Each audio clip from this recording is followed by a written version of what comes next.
We're at the 2012 Southampton Boat Show on the new Bavaria 420 Virtess, Bavaria's first ever Flybridge boat. And I think you'll agree, it's a pretty good looking beast as well.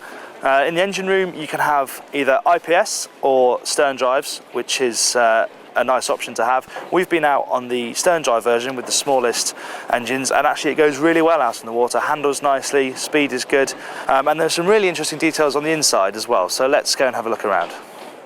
One of the most interesting features about this boat is the fact that the furniture in the cockpit is all on runners. So with the table, for example, you can move it around wherever you want. You can go around there, all the way around here. The seats move all the way around and the runner runs to the middle here. So this is the saloon, and it's a pretty formulaic sort of galley up layout. You've got the seating area here, and then the galley forward here, helm up to the right. But there's some nice details actually in the saloon. Like this looked like a normal sort of stool, but you can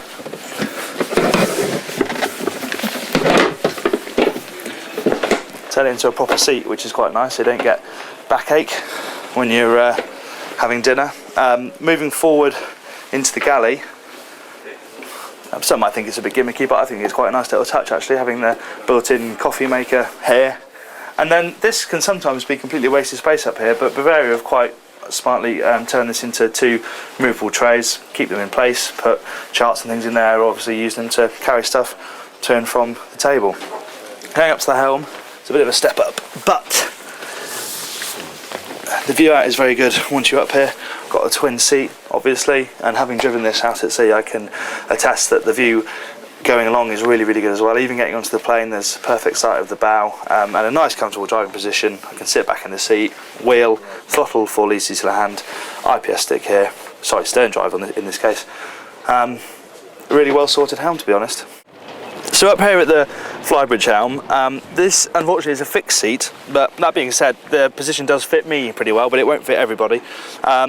You've got everything you need really up here. Plot is reasonably close to hand, and you can you've got nice sight lines down the side of the boat here, and you can rest your arm up here while you're going along, and actually it feels really good spot to drive from when you're cruising. Elsewhere, away from the helm, if we just go to the navigator's seat, what's a bit of a quandary is that this is really adjustable.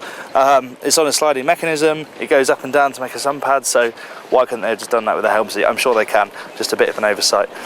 Moving backwards into the aft end of the Flybridge, and it's quite simple really, but it works really nicely. Huge swathe of seating here, nice big table which folds out and is absolutely enormous. It does slide that way obviously, so it's a bit more central, and then you've got your wet bar here, so you don't have to go up and down to the galley every time you want something.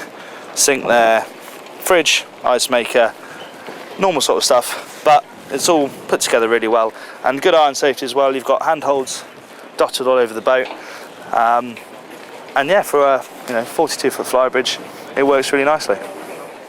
Some of this boat's rivals will have that also desirable mid-cabin layout down below, but Bavaria have shown what you can do still with a forward cabin, a regular forward master cabin with a bit of intelligent design. And it doesn't feel as spacious as a midships cabin, but it works really well, and partly it's down to the light, these huge windows either side. They're everywhere now, but they do a great job in making the cabin feel bigger. You've got one in the skylight as well. This boat has a three-cabin layout. The forward cabin you've just seen, and then you've got two guest cabins on either side. Both are twins. The starboard one is probably the more luxurious of the two, just because it's got slightly more headroom. But they've both got decent-sized berths, and they share a nice heads as well on the port side.